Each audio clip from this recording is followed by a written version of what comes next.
May mga pamilya ipinanganak na humawak ng kapangyarihan. May mga tao ipinanganak para magmana ng lahat. Ngunit mayroon din mga nanangahas na suwayin ang kanilang sariling kapalaran. Mateo ang nag-iisang anak na lalaki ng isa sa pinakamayamang pamilya sa rehiyon ng Visayas.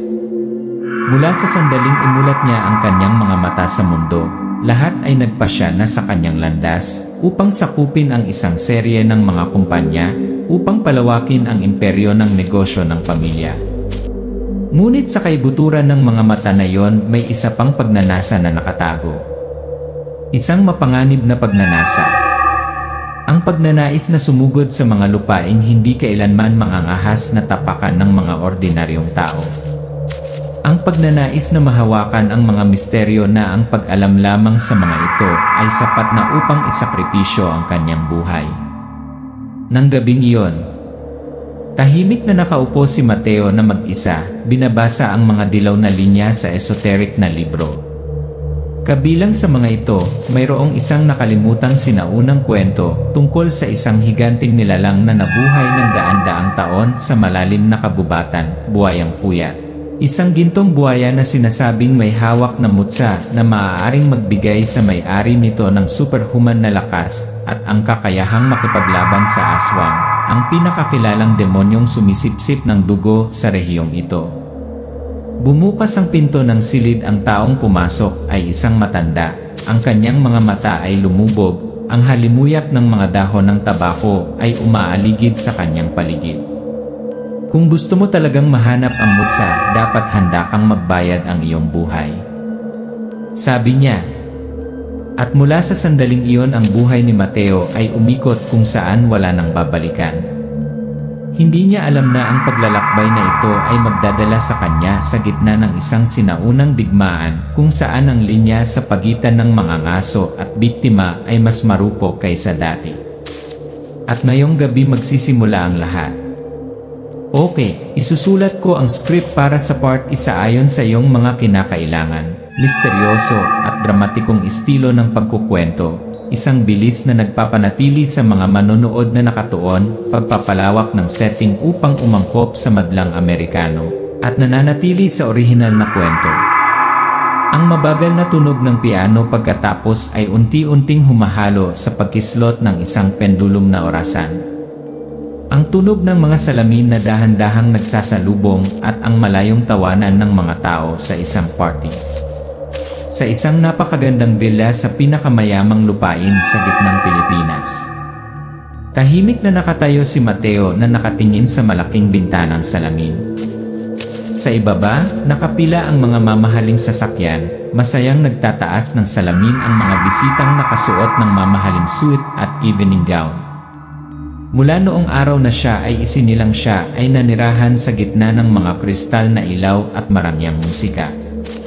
Lahat mula sa sapatos na isinusuot niya, ang relong suot niya, hanggang sa hininga sa kanyang dibdib ay paunang itinakda ng kanyang pamilya. Isang landas na natatakpan ng mga pulang karpet, ngunit puno rin ng mga hindi nakikitang tanikala. Ang nag-iisang anak na lalaki ng pamilya Abela ay dapat pumalit sa kapalaran ng pamilya, palawakin ang imperyo ng negosyo, at panatilihin ang pangalan ng pamilya. Ang pangungusap na yon daan-daang beses na itong narinig ni Mateo, hanggang sa ito ay naging paulit-ulit na tunog sa kanyang isipan tulad ng pagtiktik ng orasan, matatag, malamig, hindi mapapatay. Ngunit sa kaibuturan ng mga mata ay isa pang apoy. Ang apoy ng isang taong gustong mabuhay para sa sarili. Gabi-gabi kapag natutulog ang buong pamilya, pumupuslit si Mateo sa silid-aklatan, binubuksan ang maalikabok na mga lumang libro, at pinag-aralan ang mga alamat ng mga mystical na nilalang, aswang, manananggal, at lalo na ang bulong-bulungan ng isang sinaunang nilalang, si Buhayang Puyat. Ang gintong buhaya na may hawak ng mutsa na makapagbibigay ng walang kapantay na lakas at ang kapangyarihang labanan ang kadiliman. Ang kanyang ina, si Senora Abela, ay hindi kailanman naintindihan o marahil ayaw niyang maunawaan. Para sa kanya, lahat ng kwentong iyon ay pambata, walang kabuluhan at aksayan ng oras. Mateo, nasa balikat mo ang kinabukasan ng pamilya. Huwag mong sayangin ang lakas mo sa kalokohan. Ngunit alam ni Mateo ang buhay na kanyang nabubuhay ay isang dula lamang na idinirek ng ibang tao. At siya ay isang aktor na hindi nakapili ng kanyang papel. Biglang may kumatok sa pinto, knock. Knock! Knock! Hindi ang tinig ng isang alipin ni ang kanyang ina. Bahagyang bumukas ang pinto. Pumasok ang isang matandang lalaki, isang manipis na figura, malalim na mga mata na tila nakikita sa puso ng tao.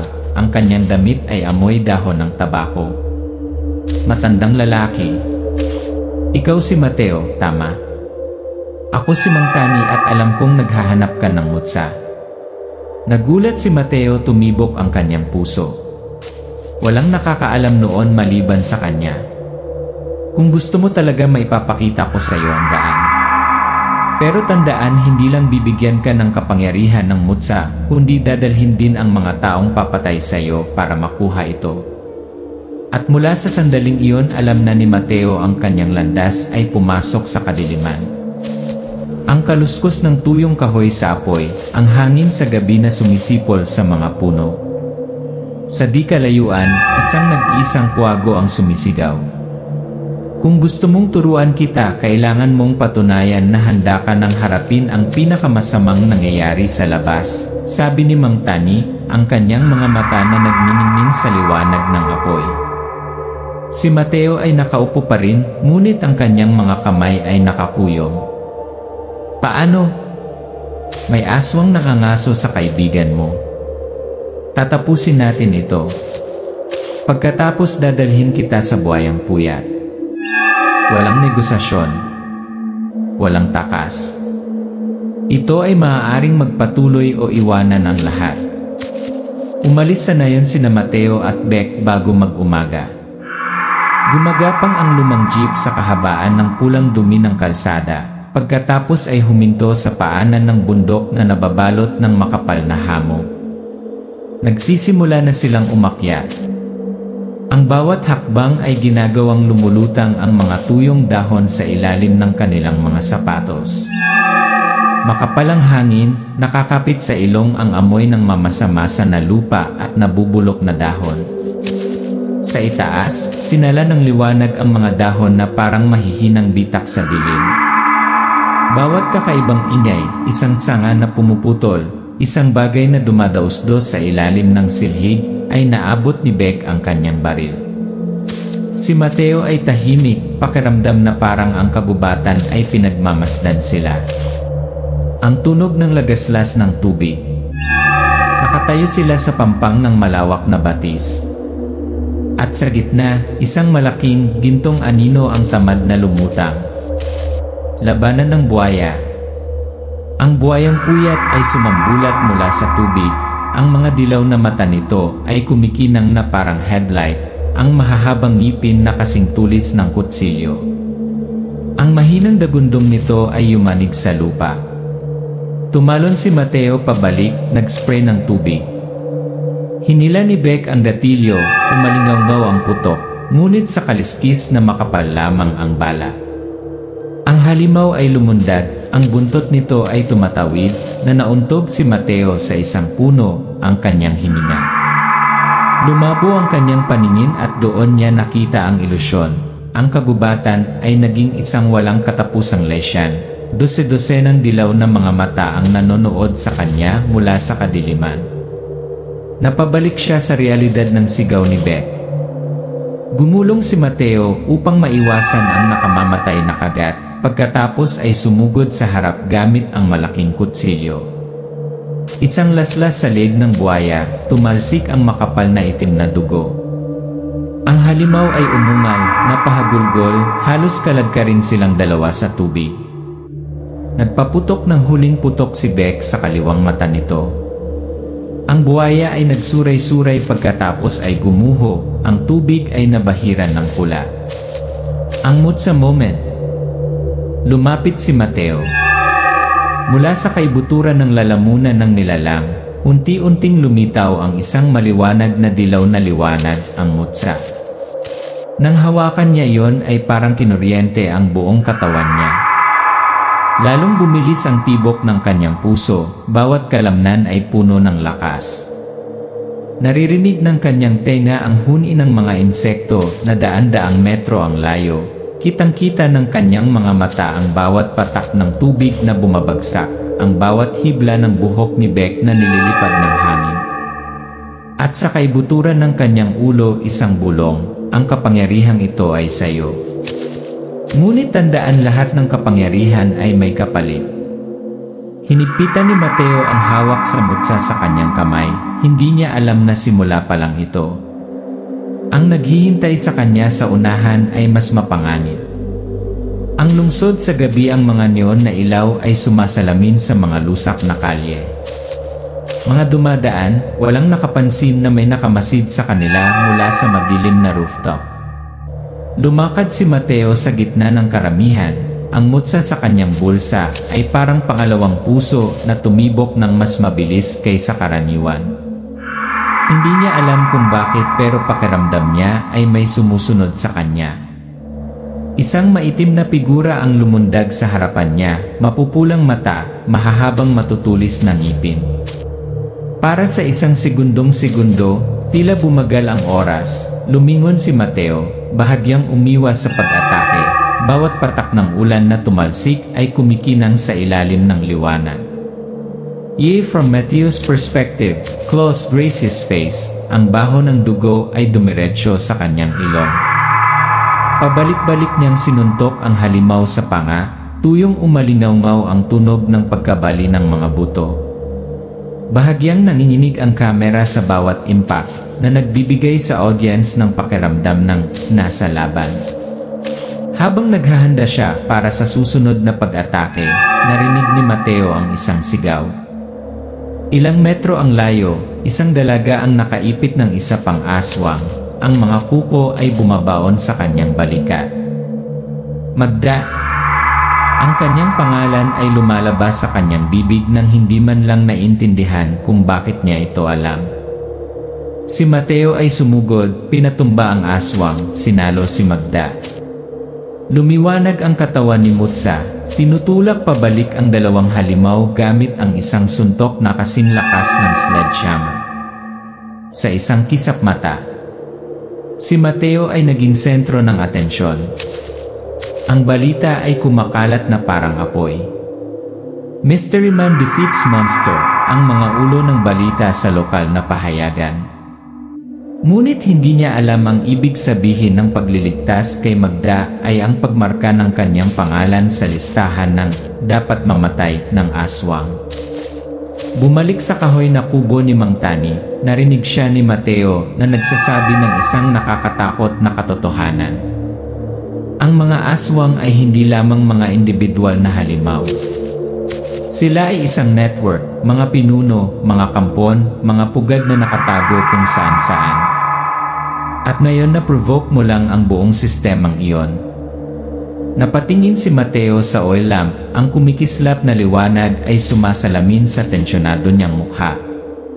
Ang mga salita ni Mang Tani ay parang martilyo na tumatama sa kanyang isipan. Nang gabing iyon, nakatayong mag-isa si Mateo sa beranda. Huminto ang ulan, ngunit ang kanyang puso ay nagugulo.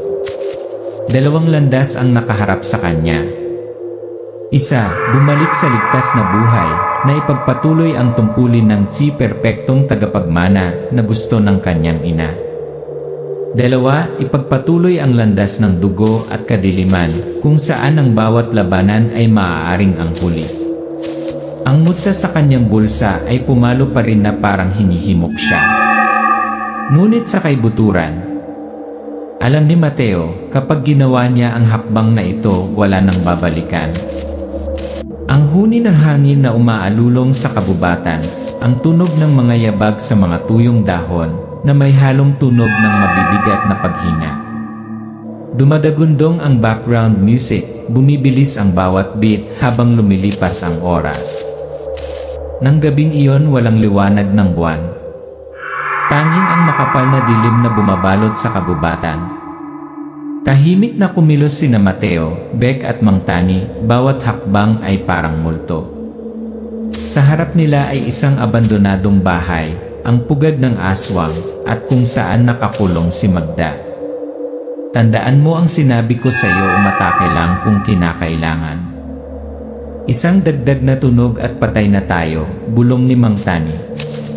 Approach, alisin ang mga bantay. Gumapang sila malapit sa lupa, sinusundan ang nasirang pader. Ang kumikislap na apoy mula sa loob ay nagpapaliwanag sa mga kakaibang silhouette, ang mga gwardiya ng aswang na nagpapatrolya. Si Mateo ang nagbigay ng senyales. Tahimik na lumapit si Beck sa isang gwardiya, ikinulong ang leg nito at kinaladkad ito sa dilim. Nagkaroon ng malambot na bitak. Walang nakarinig sa loob. Lumapit si Mateo sa isa pa, gamit ang teknike na itinuro sa kanya ni Mang Tani, isang mabilis, malinis na laslas, na walang dugong dumaloy sa liwanag. Pagsalakay suntukan. Bumukas ang bulok na pinto. Makapal ang hangin sa loob na may amoy ng nasusunog na laman at usok. Pagpasok nila, isang malakas na tili ang umalingaw-ngaw, isang alarma. Sunod-sunod na mga aswang ang sumugod mula sa dilim. Inihagis ni Mateo ang isang umiikot na sipa, pinatumba ang isa, pagkatapos ay pinihit ang kanyang punyal para harangan ang mga kuko ng isa pa. Nagbigay ng cover fire si Beck, ang bala ay tumagos sa ulo ng isa na sumusugod kay Mang Tani. Ngunit biglang nayanig ang buong silid. Isang malalim at namamaos na tawa ang umalingaw-ngaw. Nagpakita sina Dongga at Mamborong. Mula sa dilim, dalawang figura ang lumabas, si Dongga, ang brutal na pinuno, at si Mamborong, ang bihasang eskrimador ng aswang. Gusto mo ang babae? Sa ibabaw muna ng mga bangkay natin. Atungal ni Dongga. Sumugod si Mamborong, mabilis ang kidlat. Nagsagupaan ang kanyang kutsilyo at ang kutsilyo ni Mateo, lumilipad ang mga sparks. Bahagyang nanginginig ang kamera sa tuwing magbanggaan ang mga armas, ang ni Mateo ay nagpapakita ng bawat close-up slash. Pagbabago ni Mutsa. Noong una, binigyan ni Mutsa si Mateo ng mataas na kamay. Kasing lakas ng martilyo ang kanyang mga suntok, napilit na pinaatras si Mamborong. Ngunit ang kapangyarihang iyon ay nagsimulang humina. Bumagal ang tibok ng kanyang puso, bumibigat ang kanyang paghina. Ang bawat suntok ngayon ay nangangailangan ng higit na pagsisikap upang mapunta. Humakbang si Dongga. Ang hiniram na lakas ay magtataksil sa iyo. Kasukdulan, tunggalian hanggang sa kamatayan.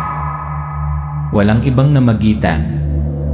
Tanging sina Mateo at Dongga na lang ang natira, nagtama ang kanilang mga mata.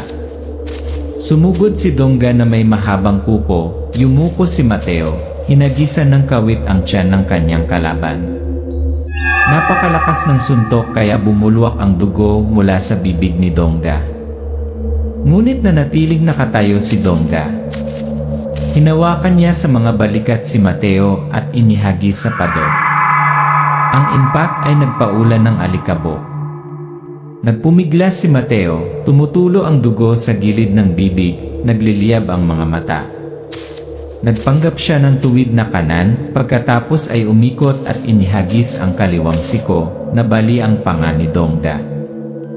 Dumagundong si Dongga, nagche-charge sa huling pagkakataon. Inipon ni Mateo ang lahat ng natitirang lakas, paulit-ulit na sinuntok ang kanyang kalaban sa dibdib, bawat suntok ay isang saksak sa puso ng kalaban. Isang huling bitak ang tumunog. Bumagsak si Dongga, dilat ang mga mata, hindi gumagalaw. Napaluhod si Mateo, huminga ng malalim. Mutsa sa kanyang bulsa ay isang mahinang kinang lamang ngunit siya ay buhay pa rin. Ligtas si Magda. Ngunit sa mas malalim na kadiliman sa dulo ng pasilyo, dose-dose ng pulang mata ang nagbubukas. Ang labanan ay hindi pa tapos. Naghalo ang mabibigat na paghinga ni Mateo sa pagpatak ng tubig sa madilim na pasilyo. Sa di kalayuan, umaalingaw-ngaw na parang babala ang hiyawan ng mga nakaligtas na aswang. Hindi gumagalaw si Dongga sa sahig, nawawala ng liwanag ang kanyang mapupulang mga mata. Ngunit ang tagumpay na ito ay hindi matamis. Natigilan si Mateo, mahigpit pa rin ang pagkakahawak ng kanyang kamay sa malabong mutsa. Naghalo-halo ang pawis, dugo, at dumi na dumadaloy sa mukha niyang pagod. Alam niyang maliit na sangalang ang aswang na ito. Doon may iba pang mga pugad mas malalakas. At nang malaman nilang patay na ang kanilang pinuno, hindi nila ito pakakawalan. Pagbabalik ng eksena, ligtas si Magda. Tinulungan ni Beck si Mateo na makalabas ng lungga, kung saan ang liwanag ng bukang liwayway ay sumasala sa mga puno. Ngunit ang liwanag na iyon ay hindi sapat para pawiin ang kadiliman sa kanyang puso. Ang mga bulong ng mutsa ay umaalingaw pa rin sa kanyang ulo, nakapasok pa sa digmaang ito walang babalikan. Family reconciliation. Makalipas ang ilang araw, bumalik si Mateo sa mansyon. Ang kanyang ina, si Senora Abela, ay nakatayo sa gitna ng bulwagan. Ang kanyang mga mata ay malamig ngunit puno ng hindi pa nagagawang pag-aalala. Ilang araw ka nang wala. Alam mo ba kung gaano ako nag-alala? Medyo nanginginig ang boses niya. Humakbang papalapit si Mateo, inilapag ang mutsa sa mesa. Ina, patuloy kong poprotektahan ang pamilyang ito, ngunit sasali rin ako sa negosyo. Kailangan nating pareho na pangalagaan ang imperyo at ingatan ang ating buhay sa darating. Nagkaroon ng mahabang katahimikan. Pagkatapos ay tumango si Senora Abela, ang kanyang mga mata ay umaalis sa mutsa, ngunit ang kanyang mga kamay ay nakakuyom, na para bang naiintindihan niya na ang kanyang anak ay naging isa na lamang na umako ng mas malaking responsibilidad. Nang gabing iyon, nakatulog si Mateo sa sofa. Sa panaginip, nagpakita si Mang Tani, ang kanyang mga mata ay nag-aalala. Mateo, isang bagong puwersa ang sumisikat. Mas malakas sila kaysa kay Dongga. At alam nila kung sino ka. Nagising si Mateo. Sa sandaling iyon, sa bintana, nasulyapan niya ang isang figurang nakatayo sa bubong ng gusali sa tapat na nakatingin sa kanya. Isang kisap mata lang at nawala ang figura. Ang labanang ito ay simula pa lamang. Sa mundo ng kadiliman, kapag bumagsak ang isang halimaw, 10 pang bumangon. At si Mateo ngayon ay hindi lamang tagapagmana ng isang pamilya, kundi isang lalaking may kapangyarihan na kahit ang kadiliman ay dapat katakutan.